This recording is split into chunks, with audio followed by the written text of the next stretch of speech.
What team do you represent, and what should people know about your team?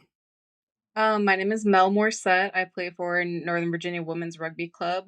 And I guess one thing that people should know about our team is that, we're really looking to strive to create a legacy in our area. We really have been focused on that as a team this season, is the players that have come before us and the players that will come after us, and that we're really honing in on wanting to build our team relationships and the impact that we have in our community here. How would you describe your team's style of play? Um, I think that a lot of people kind of come in, and when we get into these trainings and practice scenarios, it's kind of it's very high energy. It's very wanting to make sure that we kind of leave it out all out on the field.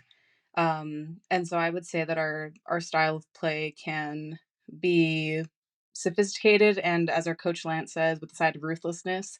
Um, but it's never, not disciplined. We want to ensure that every play that we do, that we leave it all out there. We're wanting to make sure that we go phase by phase and just making sure that we do what we can with what we're given. What has this season looked like for your team? I know with a lot of teams, some of their journey started in August of 2025 following sevens. And of course, we have teams all over the country. So, what did your journey look like? Yeah, we follow the similar training schedule. We kind of have a 2-week break between our sevens season ending and then rolling right into 15s. I think with a lot of the cards that we were dealt this season, we've had a lot of new talent come in. And this is between our Division 1 and Division 2 sides, but kind of navigating how we want our club to look like this season and focusing not only on what we do on the field but off the field. What's the biggest thing your team has learned about itself this season? I think that we've talked a lot about goal setting, and one of the big things that has come up is the death to ego. This is our sixth consecutive appearance in the national championship, in the final four, and we're super honored to have that. But it doesn't come without the grit and the tenacity it takes to dig deep and to kind of remember why we're all here for the love of the game. You mentioned tenacity, and of course, your team has been to six consecutive national championships. What does that look like, kind of in your team ethos, knowing that you've been there, you have won some of them, but really, what does that look like for your team this season? I think that we've all really focused on wanting to just make sure that we're presenting ourselves in the way that we know best. There's a lot of times when, I think that it's easy to come in with a chip on your shoulder. But after a tough loss last year, we kind of remember that we have room to grow. Our forwards captain, A. Ray Clark, always says that good is the enemy of great, and we never want to plateau at good because we always want to take the next steps to make sure that on an individual and on a team based level that we're aspiring to be better than we were the last training, the last match, even within the last phase, we're always looking to better ourselves. Obviously, without giving away any game plan, for fans watching, who are one or two players that they should keep an eye on? Yeah, I feel like one of our most consistent players and who's been involved with the club for a couple of years is our flight, Camille Johnson or Camille Tong. Sorry, she just got married. Camille Tong, definitely one of those talents that are coming up there.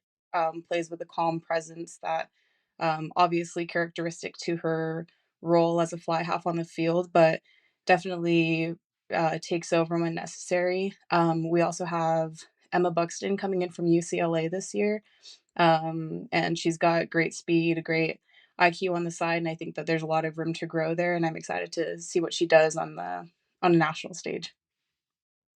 So, this year, what's the biggest challenge your team had to overcome?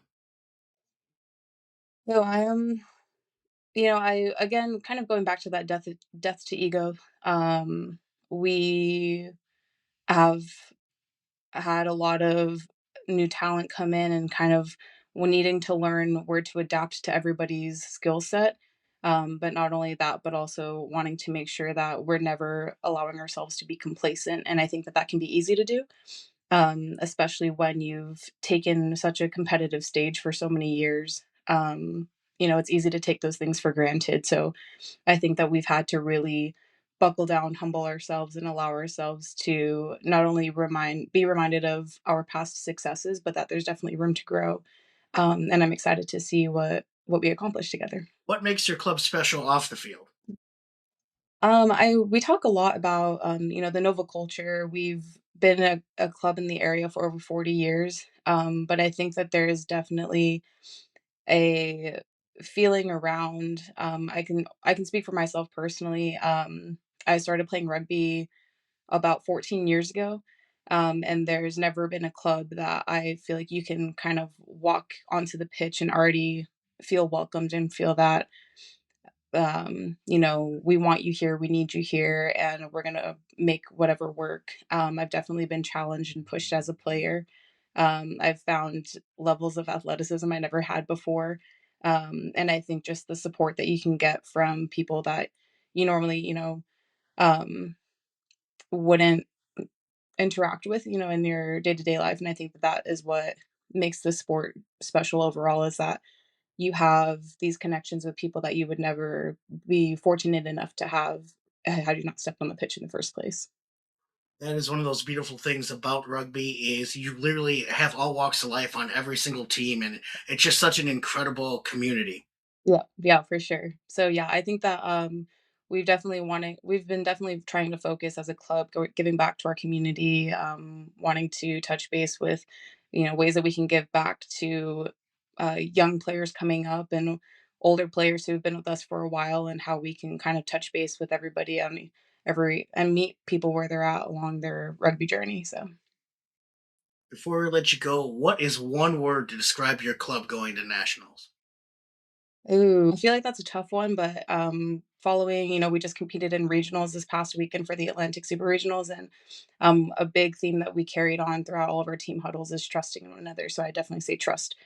Trusting in our skills, trusting in our teammates, trusting in the system that we've been implementing and practicing for the past year, so. Well, I want to wish you luck this year at nationals. Thank you again for taking the time to talk with me. Yeah, of course, thank you so much, have a great one.